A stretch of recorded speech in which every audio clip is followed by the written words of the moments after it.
us off. Go on then. Ron, what's your team news ahead of the weekend? The same as last week. Everybody is fit. Everybody is available. How's the atmosphere been after last week's fantastic win? Very good, of course. The way how we win the game, and of course the last period of the season that the team is really full of confidence. We don't have injuries, and the team is working hard and keeping the belief and to reach and to fight for Europe and still we in charge of that. From the outside, it looks like things have really clicked all of a sudden, very successfully up front. Has something particular happened? No, sometimes it's difficult to explain why something happened. I think it's all about the development first of Shane Long in that position. I think Sadio was so clinical. Dusan is looking more fresh than he was and is really one of the key players in front at the moment. But the team overall is working hard, is trying to do the best and to be really a team and not about 11 players to start. We have a great spirit in the team. Of course, you have players. They are disappointed because they don't start or even not in the squad of the 18 players. But we keep it inside and the players together makes it more easy for the coach. You did mention one of those last week about Graziano being left out. How's he reacted this week? No, he reacted okay, what I was expected. But still, we have one session to go tomorrow, and then finally we make decisions about the squad for this Sunday. The striker at the moment, Shane, it's the first time he's scored 10 Premier League goals in a season. How happy are you with him, and what does he bring? How much of a pest is he to defenders? No, I think he. I remember when Shane came. I think he, in the all aspects of football, about football, he learned a lot, and we did a lot with Shane in a lot of aspects of football, and I think he's more complete. You call it complete as a player, as a striker, and his pace, his timing, his movements are full of confidence, and that's a big example that you can learn still when you are 27 or 26 or 28. You can learn every day, and for me that's one of the biggest examples how a player can develop with the help of coaches, and that is nice to see.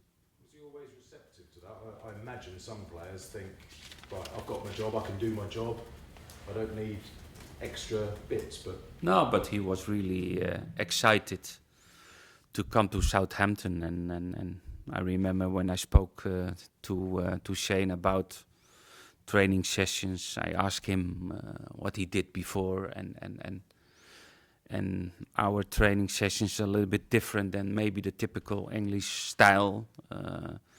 And you see that every player can develop, and I think he's more what I mentioned before. He's really complete as a striker. His first touch is much better. His movements in the box, he's clever. He's very good header, and he makes it so difficult to the defenders because he's always on the run, on the move. And I know as a centre back that's very difficult. You wouldn't have liked defending against No. I'm happy that I played before Shane was playing the striker, yes. What about Tottenham? How do you expect them to react to what happened to them on Monday? I expect them strongly. of course, they get maybe a big disappointment last Monday. They're still fighting for the title. What's a tough match. Maybe both teams were a little bit too worked up in that game. But they played the last at home. And it's a fantastic game. I think, in my opinion, some teams play fantastic football. One of them is Tottenham.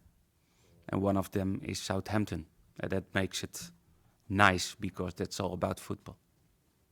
When you, as a team, have a big disappointment as they did, how difficult is it as a manager to put that to one side and focus your players back on, because they've still got a lot to play for? Yes, and normally they will finish as second. That means Champions League. I think that's for them a big achievement. I think it's a great compliment to the team and to the manager Pochettino, because they are back on the place where you Tottenham expect in the Premier League, and it's a huge game for us because still we play for Europe next season, and we're in a good way, but we understand and we know that we need more wins than we did till so far. Apologies, Ronald. I was told 14:40 start by my office, so Still a fine. It's your problem. apologies for being late. Okay. You're speaking there about Pella. Is he a player you expect to be here next season? Yeah, he has 1 year more contract. If there is no news and it's not the moment now, because after the season we will speak to the players about the future, but players who have still contracts, that I expect them back after the summer. I don't want to ask you again about your contract, but are you involved now in planning of players and schedules for next season? No, I had a short talk yesterday afternoon with Les Reed about the future. And I said, okay, let's drink a coffee and a talk after the Crystal Palace game. Okay, so that's good, because the club were worried that you wouldn't be talking about your contract this year. No, but after the season, I think it's normal that you talk about this season. And of course, everybody knows that I have left 1 year contract. But if the club likes to have a talk about that, I listen, and that's what I like to do.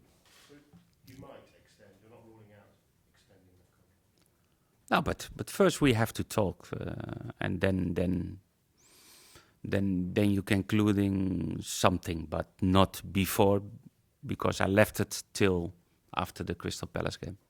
It's nice to be wanted, though, by Southampton and it seems by other clubs. It's nice to be in that position. It's nice to be wanted by Southampton, because that's the club where I worked also 1 more year. A couple of records potentially up for grabs. First of all, you could equal with a win at Spurs Southampton's best total ever in the Premier League, and obviously with 4 points you could better it. Yeah, that will be a big achievement. Everybody knows our achievement last season, and if we do it better than last season, will be fantastic. But okay, the possibility is that we get more points than last season, but then we need at least 1 point this Sunday. And you could achieve a clean sweep. Tottenham are the only team that you haven't beaten in your time here in the Premier League. Yeah, I think that's the big example. What we are doing with Southampton in 2 seasons, that we beat everybody once. Only you are true, Tottenham not, and like Man City, and we did it against Man City, and it will be great to have a win this Sunday. If the league stays as it is now, position-wise, and Liverpool win the Europa League and Manchester United win the FA Cup, could be 8 Premier League teams in Europe next season. That would be good news for you in the position you're in now. Yeah, that's great news. First of all, for ourselves, but in general for English football, because I was very happy about the final result of Liverpool, because the Champions League Spanish teams, the European League Spanish teams, it was not what we like. and it's great for Liverpool and good to have an English team in the final, and I hope they will win. You're obviously not relying on that. You want to move up that No, we table, do. but First of all, if you can do it by yourself, that's the best way, and that's the most comfortable way. But if we need any help, of course, we like to have it. Can I just get your thoughts on Leicester's achievement? Yeah, fantastic. I think nobody, even the date when they were the first on the table, expect Leicester to win the title. It's a big, big achievement and a big, big compliment to everybody in Leicester. And I think it's a good wake-up call for the big teams. I was going to ask, does that put extra pressure on Premier League managers? Because what we thought perhaps in the past, you can't be expected at Southampton or West Ham or West Bromwich Albion to win the title. No, but what you see in the Premier League now and is that there's no big difference. Everybody is it's possible to have, all the teams can have good players. Of course, the big teams, more money, maybe they can get the best players, but still Ronaldo and Messi play in Spain and not in the Premier League. And that difference is not so big, and that gap is not so big, and that is showing by Leicester, that's showing by West Ham, that's showing by Southampton last season and also this season. And you have more teams close to Southampton. And that's fantastic, because it's not all about money. And the achievement